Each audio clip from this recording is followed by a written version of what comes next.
zamanlı gelince estetik falan yaptırtır Vallahi mısın? hiç düşünmüyorum ya. Çünkü hakikaten hani şey diyorlar, tabii senin tuzun kuru diyorlar bana.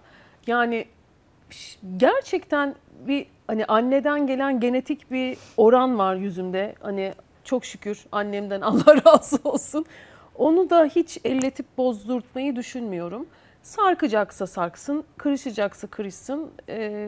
Valla doğal yaşlanmayı düşünüyorum. Hiç elletmedim, elletmeyi de düşünmüyorum.